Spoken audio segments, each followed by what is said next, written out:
আসসালামু আলাইকুম বন্ধুরা, সবাই কেমন আছো? আজকে তোমাদের মাঝে গরিবের বিরিয়ানি রেসিপি নিয়ে হাজির হয়েছি।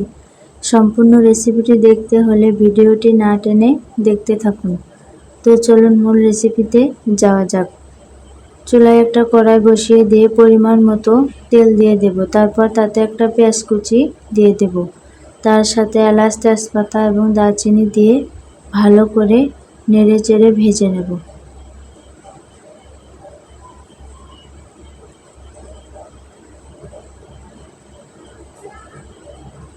পেঁয়াজটা ভালো করে ভেজে নিয়ে তারপর তাতে আদা রসুন বাটা দিয়ে দেব।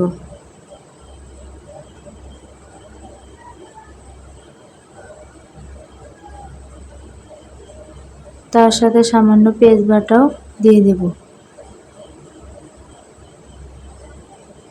তারপর একটু নেড়েচেড়ে ভেজে নিয়ে তাতে পরিমাণ মতো পানি দিয়ে দেব।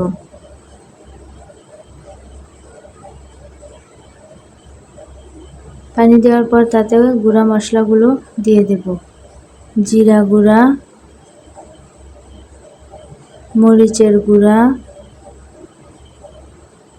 ধনিয়া গুঁড়া,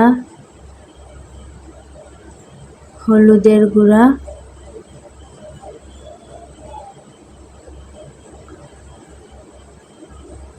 এবং স্বাদমতো লবণ দিয়ে দেব। তারপর নেড়ে চেড়ে ভালো করে সবগুলো উপকরণকে কষিয়ে নেব। মশলাটা কিছুটা কষানোর পর তাতে সামান্য বাদাম বাটা দিয়ে দেব। তারপর নেড়ে চেড়ে আরও কিছুক্ষণ মশলাটা কষিয়ে নেব।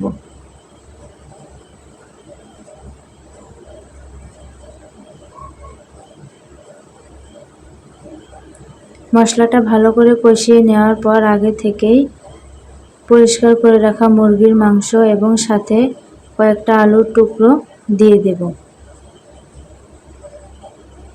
তারপর ভালো করে নেড়ে চেড়ে একটা ঢাকনা দিয়ে ঢেকে মাংস এবং আলুটাকে কষিয়ে নেব।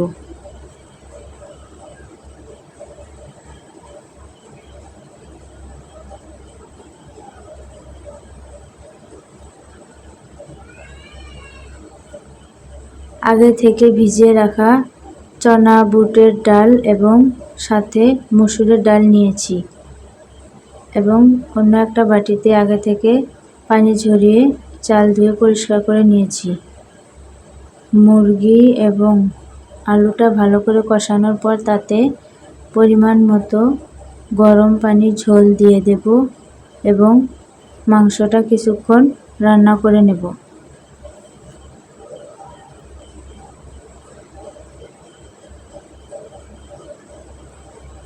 একটা ঢাকনা দিয়ে ঢেকে কিছুক্ষণ রান্না করব।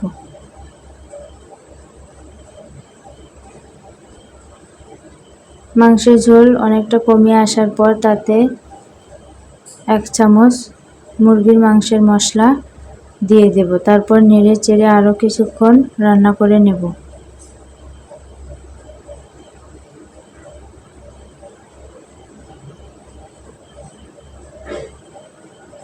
মাংসটা ভালো করে রান্না করার পর তাতে আগে থেকে পরিষ্কার করে রাখা চাল এবং ডাল দিয়ে দেব। তারপর ভালো করে নেড়ে চেড়ে চাল, ডাল সহ মাংসটাকে আবারও একটু ভেজে রান্না করে নেব।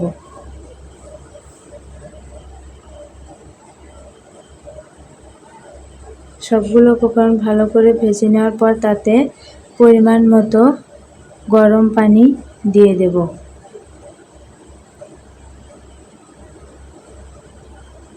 পরিমাণ মতো গরম পানি দিয়ে দেওয়ার পর ঢাকনা ছাড়া কিছুক্ষণ রান্না করে নেব।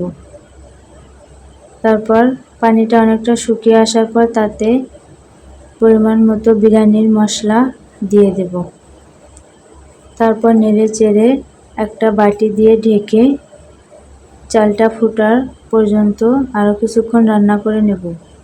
তারপর তার সাথে পরিমাণ মতো ঘি দিয়ে দেব।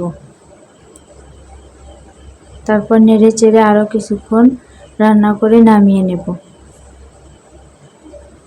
এমন নতুন নতুন রেসিপি পেতে অবশ্যই চ্যানেলটি সাবস্ক্রাইব করে সাথে থাকবেন। আর আপনার চ্যানেলে যদি নতুন হয়ে থাকেন তাহলে অবশ্যই চ্যানেলটি সাবস্ক্রাইব করবেন।